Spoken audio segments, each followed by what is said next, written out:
नमस्ते प्यारे विद्यार्थियों। आज के इस कंटेंट में हम चर्चा करेंगे छायावाद के प्रतिनिधि कवि जयशंकर प्रसाद द्वारा रचित वीर काव्य खंड काव्य आंसू की कुछ पंक्तियों की, जिसमें कवि ने अपने प्रियतम को संबोधित करते हुए अपनी विरह वेदना को अभिव्यक्त किया है। कवि कहता है कि हे प्रियतम, आप कितने निर्दय हो कि आप मेरी पीड़ा को, विरह वेदना को समझ नहीं पाते हो। मैं आपकी मधुर स्मृतियों को याद करके जितना दुखी होता हूँ, आप उतने ही प्रसन्नता महसूस करते हो।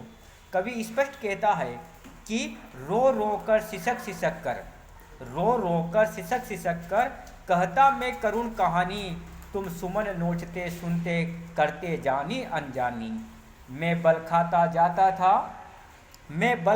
जाता था मोहित बेसुध बलिहारी, अंतर के तार खींचे थे तीखी थी तान हमारी। इन पंक्तियों में कवि अपनी विरह वेदना से व्यथित होकर के, पीड़ित होकर के अपने प्रियतम को लक्ष्य कर कहता है कि मैं रो रो कर सिसक सिसक कर कहता मैं करुण कहानी, कि हे प्रियतम, मैं रो रो कर और सिसक सिसक कर वेदना के साथ, आत्म पीड़ा के साथ, प्रेम के बिछो के कारण उत्पन्न दर्द के साथ अपनी वेदना भरी करुण कहानी कहता हूँ।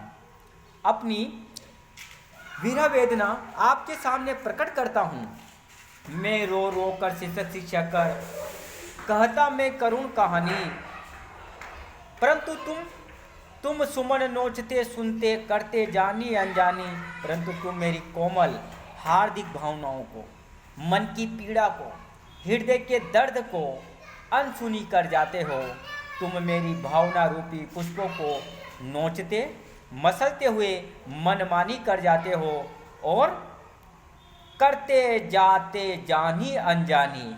और मनमानी भी जानबूझ करके करते हो, अनजाने में नहीं, जानबूझ करके आप मनमानी करते हो।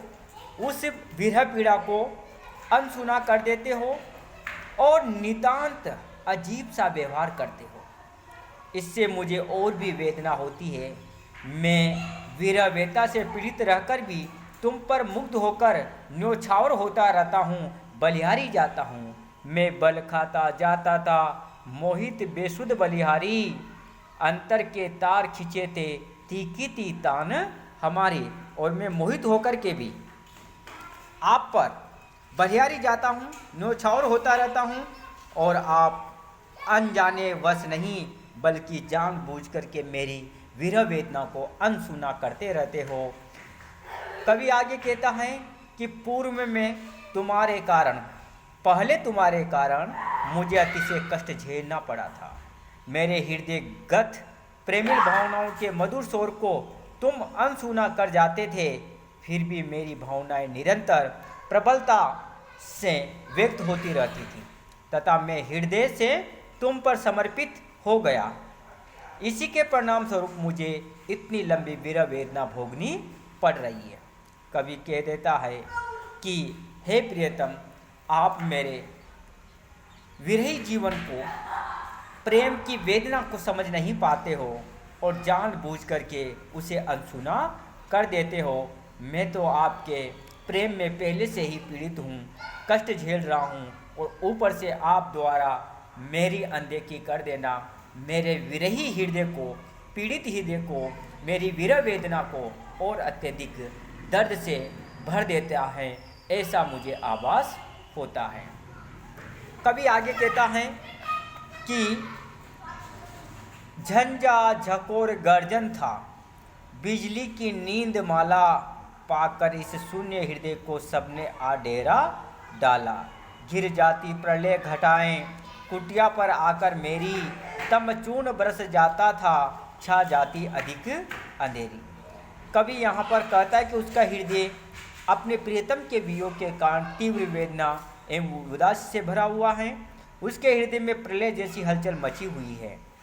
कवि कहता है कि झंझा झकोर गर्जन था बिजली की नीरद माला, कि जिस प्रकार शांत और निर्मल आकाश में शांत और निर्मल आकाश में झंझा झकोर गर्जन था। आंधी तूफान से प्रताड़ित होकर मेघमालाएं चारों ओर से गिरकर सघन छा जाती हैं। उनके टकराने से गंभीर गर्जन होता है। बिजली चमककर वातावरण को अपनी चकाचौंध से भर देती है तथा घनघोर वर्षा होने लगती है। उसी प्रकार मेरे हृदय के शून्य आकाश में प्रियतमा की मधुर स्मृति का झंझावात तीव्रता से उठकर हलचल मचा देता है। गिर जाती प्रलय घटाए कुटिया पर आकर मेरी, तम चूर्ण बरस जाता था छा जाती अधिक अंधेरी। प्रिया के सघन, कवि आगे कहता है कि प्रिया के सघन केशों की मेघमाला से भरे हृदय में हास्य रूपी बिजली कौंधने लगती है। मेरा शांत हृदय प्रियतमा की स्मृतियों की हलचल से भर जाता है और इस सबका हृदय पर स्थायी प्रभाव सा पड़ जाता है। कवि कहता है कि मेरे शांत हृदय में प्रियतमा की स्मृति की जो वेदना रूपी बादलों को घटाओं से इतनी सघन बना देती है कि उनसे प्रलय के समान अंधकार फैल जाता है। वेदना की उमड़ घुमड़ के कारण मेरी हृदय रूपी कुटी निराशा रूपी अंधकार से भर जाती हैं। ये निराशा रूपी अंधकार आशा रूपी प्रकाश को रोक देता है। इस प्रकार मेरी वियोग वेदना गहन अंधकार के समान अधिक सघन होती चली जाती है। यहाँ पर कवि अब स्पष्ट रूप से अपने प्रियतम को संबोधित करते हुए कहता है कि हे प्रियतम, मेरे हृदय में, मेरे जीवन में विरह वेदना से अंधकार, अंधेरा, निराशा, दर्द, दुख उसी प्रकार से भर जाता है जिस प्रकार से आकाश में घनघोर बादलों के छा जाने से, आंधी तूफानों के चलने से चारों ओर अंधेरा छा जाता है। अतः कवि निश्चित रूप से यहाँ पर अपने प्रियतम से अनुनय विनय के द्वारा यह बताने का प्रयास करता है कि हे प्रियतम, आपके वियोग के कारण, आपके विरह के कारण मेरा जीवन एक तरह से दर्द से युक्त जीवन हो गया है, जहाँ पर विरह की वेदना, प्रेम की पीड़ा हमेशा व्याप्त रहती है और उस प्रेम की पीड़ा के अंधकार में मैं हमेशा डूबा रहता हूँ। जय हिंद, जय भारत।